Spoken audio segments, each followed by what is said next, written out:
আসসালামু আলাইকুম। আমি মোহাম্মদ জাকিরুল ইসলাম। ওয়েস্টার্ন মিথোলজি চ্যানেলটিতে আপনাদেরকে স্বাগত জানাচ্ছি। আমাদের এই চ্যানেলটি পৌরাণিক কাহিনী এবং বিভিন্ন শাসনামল নিয়ে সাজানো হয়েছে। আজকে আমরা আলোচনা করব আওরঙ্গজেবের সাম্রাজ্য সম্পর্কে।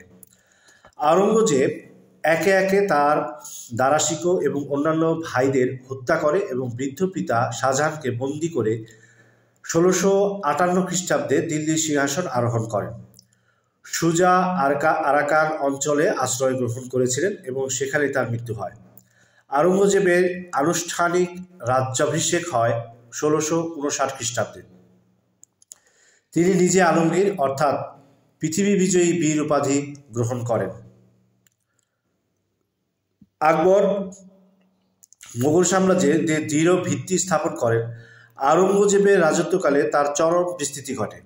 জাহাঙ্গীরের শাসনামলে নাগরকোট এবং কাংড়া মোগল সাম্রাজ্যভুক্ত হয়। শাহজাহানের রাজত্বকালে দাক্ষিণাত্যের আহমদনগর অধিকৃত হয়।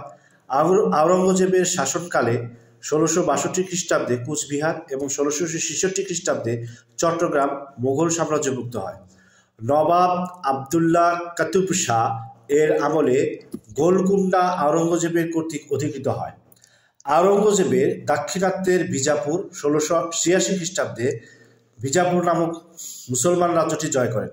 এটি ভিন্ন তাঞ্জোর ও ত্রিচিনাপল্লীর হিন্দু রাজ্য দুটিও তিনি অধিকার করেন।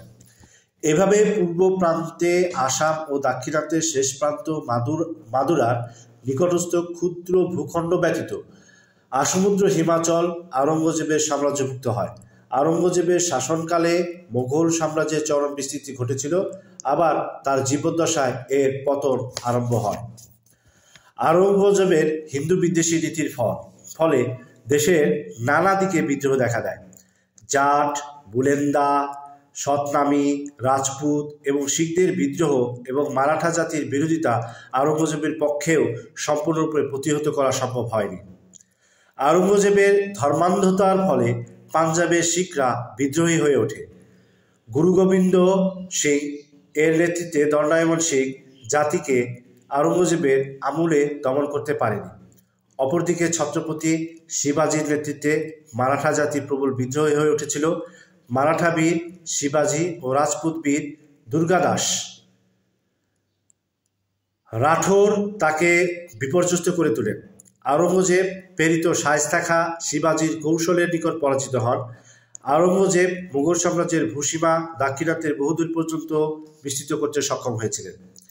আওরঙ্গজেব সাহসী, বুদ্ধিমান ও পরিশ্রমী ছিলেন। তারপর ধর্মবিদ্বেষ সাম্রাজ্যের এক বিরাট অংশের নিকট তার অপ্রিয়ভাজন করে তুলেছিল। আওরঙ্গজেবের শেষ জীবন অত্যন্ত মানসিক যন্ত্রণায় অতিবাহিত হয়। ১৭০৭ খ্রিস্টাব্দে তার মৃত্যু হয়। আওরঙ্গজেব সম্পর্কে কোন বিষয়টি আপনার ভালো লেগেছে তা কমেন্ট বক্সে জানাবেন। আমাদের চ্যানেলটি লাইক করবেন এবং শেয়ার করবেন। পরবর্তী ভিডিওর নোটিফিকেশন পাওয়ার জন্য অবশ্যই চ্যানেলটি সাবস্ক্রাইব করবেন। সেই পর্যন্ত ভালো থাকুন। আবার দেখা হবে ইনশাআল্লাহ আপনাদের সাথে। আল্লাহ হাফিজ।